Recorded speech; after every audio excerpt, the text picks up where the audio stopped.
సరే, జిమ్లో ఒకతను చేసిన సాహసం గురించి ఇప్పుడు చూద్దాం. కాన్ఫిడెన్స్కి రియాలిటీకి మధ్య జరిగిన ఫైట్ లాంటి కదే. అతను మామూలుగా నడవలేదు. ఓవర్ కాన్ఫిడెన్స్తో జిమ్లోకి దూసుకొచ్చాడు. జిమ్కి తిరిగొచ్చినందుకు ఎంత పక్కాగా రెడీ అయ్యాడో చూడండి. అలా ఫిట్నెస్ కోసం తన మొదటి ప్రత్యర్థి దగ్గరకు వెళ్ళాడు. ఇక్కడే అసలు కథ మొదలైంది. రాహుల్ ప్లాన్ ఒకటి, కాని మెషీన్ ప్లాన్ వేరే. అతని స్ట్రాటజీ చాలా సింపుల్. కనపడ్డ బటన్ నొక్కడమే. మొదటి 5 సెకండ్లు అంతా ప్లాన్ ప్రకారమే సాగింది. అంతలోనే ఆ ట్రెడ్మిల్కి తనమీద తానకే పగయున్నట్టు స్పీడ్ పెరిగింది.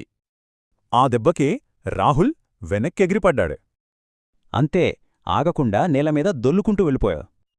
అలా దొర్లుకుంటూ వెళ్ళి కరెక్ట్గా ప్రోటీన్ షేక్ కౌంటర్ ముందు ఆగాడు. ఒక్కసారిగా జిమ్ మొత్తం సైలెంట్ అయిపోయింది. అందరూ అతనివైపే చూస్తున్నారు. ట్రైనర్ నెమ్మదిగా దగ్గరికి వచ్చి సింపుల్గా ఒక ప్రశ్న అడిగాడు.